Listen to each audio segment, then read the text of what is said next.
Ternyata, pendiri NU dan Muhammadiyah memiliki keterkaitan satu sama lain. KH Hasyim Asy'ari dan KH Ahmad Dahlan sama-sama menuntut ilmu dari guru yang sama. Awal 1904 murid tamatkan pelajarannya pada Kiai Kholil di Bangkalan, Madura. Menyeberangi selat, 2 ke Jombang, 2 ke Semarang. 2 murid yang ke Jombang, 1 dibekali cincin, kakek Cak Nun. 1 lagi KH Romli, ayah KH Mustain Romli, dibekali pisang mas. 2 murid yang ke Semarang, Hasyim Asy'ari dan Muhammad Darwis, masing-masing diberi kitab untuk dinyajikan pada Kiai Soleh Darat.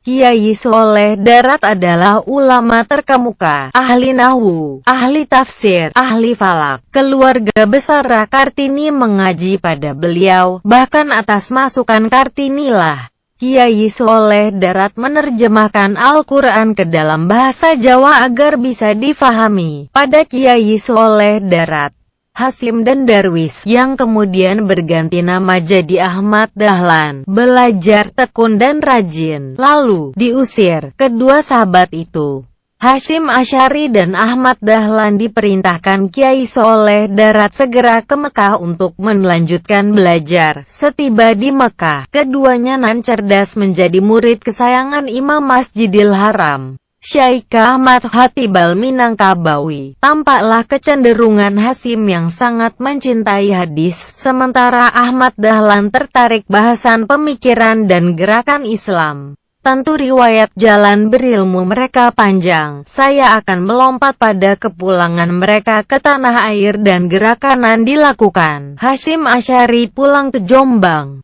Di sana kakek Cak Nun, yang maafkan saya terlupa namanya, menantinya penuh rindu. Kakek Cak Nunan Sakti inilah yang menaklukkan kawasan rampok dan durjana bernama Tebuireng untuk didirikan pesantren. Hasyim Asy'ari dia mohon agar mulai berkenan mulai mengajar di situ. Beliau membuka pengajian Sahih Al-Bukhari di sana. KH Romli Tamim yang juga di Jombang mendirikan pesantren di Rejoso, kelak jadi pusat Tathariqah Al-Mutabarah yang disegani. Kembali ke Hadratus Syaikh Hasyim Asy'ari, beliaulah orang yang menjadikan pengajian hadis penting dan terhormat. Sebelum Hadratus Syaikh memulai ponpes Tebuirengnya dengan kajian Sahih Al-Bukhari, umumnya ponpes cuma ajarkan tarekat. Tebuireng makin maju, santri berdatangan dari seluruh Nusantara, hubungan baik terjalin dengan Kiai Hasbullah Tambak Beras, putra Kiai Hasbullah Abdul Wahab, kelak jadi pendiri organisasi Islam terbesar yang dinisbatkannya pada Hadratus Syaikh Nuh. Konon selama KH Abdul Wahab Hasbullah dalam kandungan, ayahnya menghatamkan Al-Quran 100 kali diperdengarkan pada si janin. Tebuireng juga berhubungan baik dengan KH Bishri Syamsuri Denanyar. Abdul Wahid Hasyim menikahi putri beliau, Ibu Gusdur. KH Bishri Syamsuri juga beriparan dengan KH Abdul Wahab Hasbullah. Inilah segitiga pilar NU. Tambak Beras Tebuireng Denanyar. Satu waktu ada santri Hadratus Syaikh melapor dari Yogyakarta ada gerakan yang ingin memurnikan agama dan aktif beramal usaha. Okuwi Mas Dahlan, ujar Hadratus Syaikh, ayo pada disokong, itu Mas Dahlan, ayo kita dukung sepenuhnya. KH Ahmad Dahlan sang putra penghulu keraton itu amat bersyukur. Beliau kirimkan hadiah. Hubungan kedua keluarga makin akrab, sampai generasi keempat.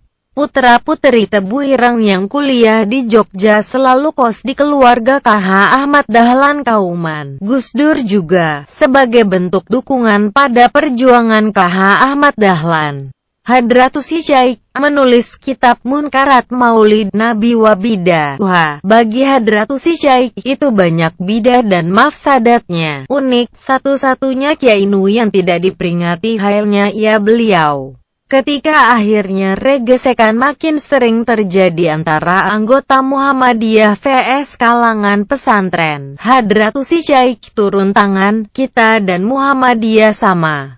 Kita taklid kauli, mengambil pendapat ulama salaf. Mereka taklid manaji, mengambil metode, tapi dipelopori KH Abdul Wahab Hasbullah. Para murid menghendaki kalangan pesantren pun terorganisasi baik, berdiri, direstui Hadratus Syaikh Abdul Wahab Hasbullah dan rekan berangkat ke Mekah menghadap Raja Saudi sampaikan aspirasi mazhab.